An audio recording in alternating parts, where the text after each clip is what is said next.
Olá, boa tarde, seja bem-vindo ao Repórter DF. Hoje é quinta-feira, 14 de dezembro, e você vai ver. O Natal Solidário é a marca das festas deste fim de ano. Muito além das bolas de futebol, bonecas e super-heróis, o espírito natalino encheu de alegria o coração de mais de 100 crianças da Escola Classe Bucanhão, em Braslândia. Deputados correm contra o tempo para esvaziar a pauta na Câmara Legislativa. Só na semana passada foram 59 projetos com tramitação concluída, que estão prontos para serem sancionados pelo governador Rodrigo Hollenberg. A greve do metrô passa de um mês sem solução. E quem gosta de cinema não pode perder as dicas da coluna Cine DF. Essas e outras notícias agora no Repórter DF.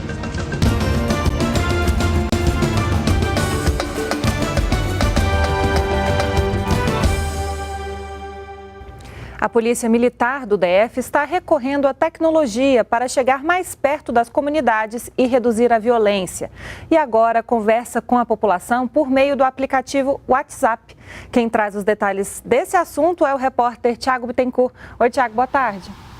Olá, Carol, boa tarde. Pois é, para quem acha que o WhatsApp é só para besteira, só para postar vídeo de bobagem, só para dar bom dia no grupo da família, tem muito mais do que isso, viu? Tem muito mais utilidade. Como você falou aí, a Polícia Militar está usando o WhatsApp para aproximar da comunidade. Hoje são 10 batalhões da polícia que já têm esses grupos, são grupos de comerciantes e grupos residenciais, né, de síndicos, de moradores de residências em diversas comunidades, como no Riacho Fundo, por exemplo, que de janeiro a novembro deste ano, através desse uso do aplicativo WhatsApp com a comunidade, já foram reduzidos quase 16% dos roubos a comércios no Riacho Fundo 2. Então, esse é um serviço que tem dado certo na comunidade e aproxima o policial, né, faz o policial conhecer a comunidade. Em Taguatinga também tem esse serviço. Existe lá o 28º Batalhão, que está atuando lá em Taguatinga. Deixa eu só consertar aqui meu fone.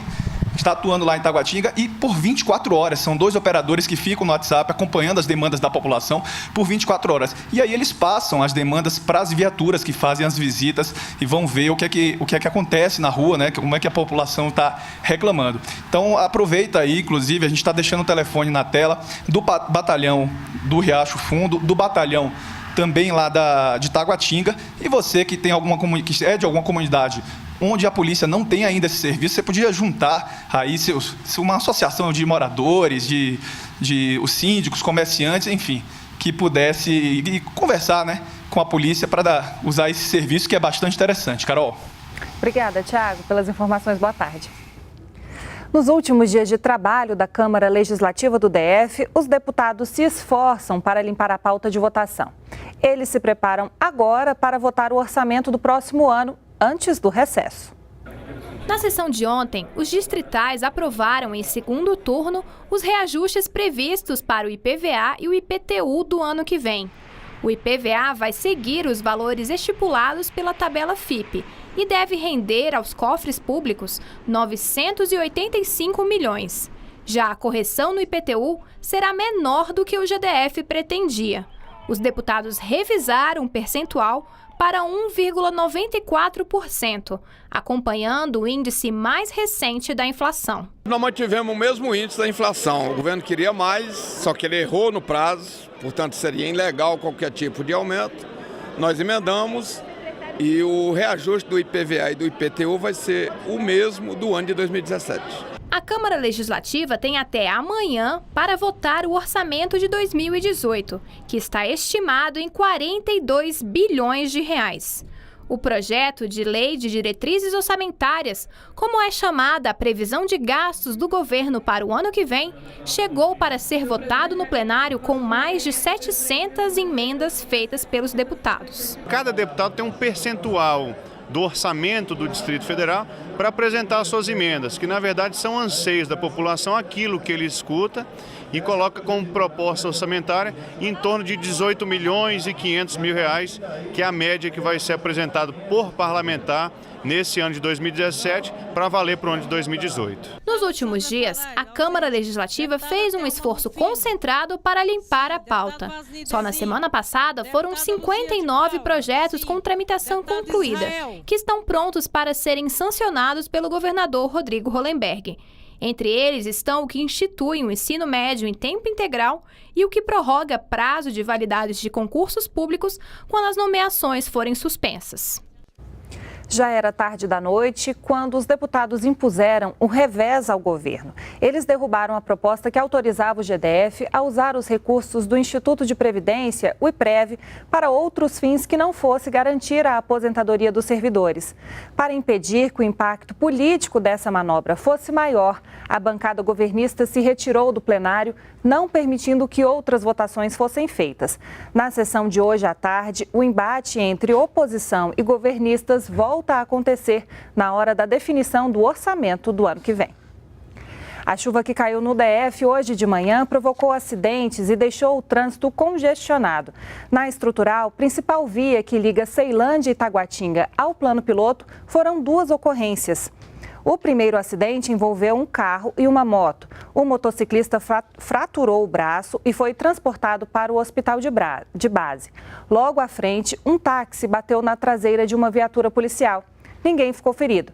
Veja outras notícias no Giro DF.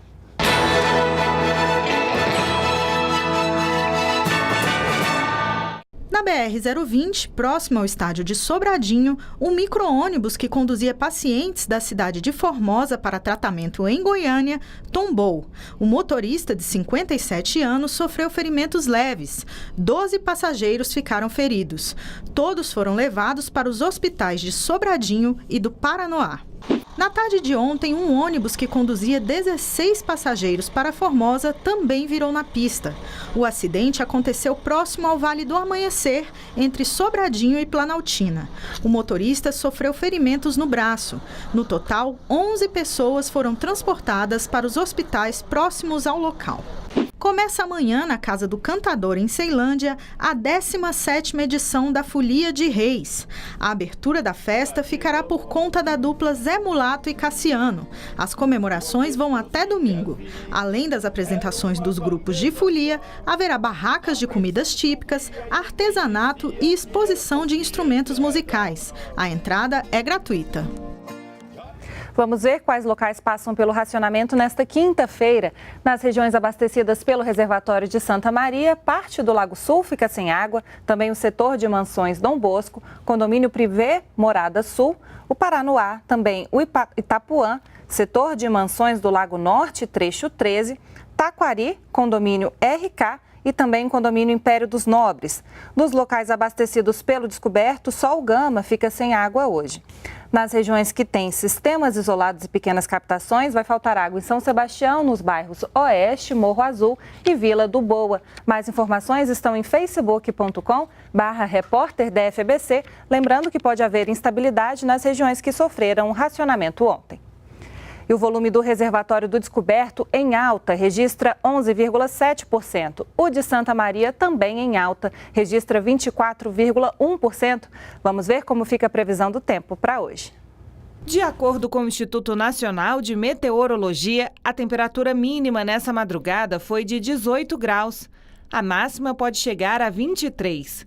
A umidade relativa do ar varia de 95% a 65% e o tempo fica nublado a encoberto com chuva isolada. A greve dos metroviários continua e, sem acordo, a Justiça deve julgar um dissídio na próxima segunda-feira.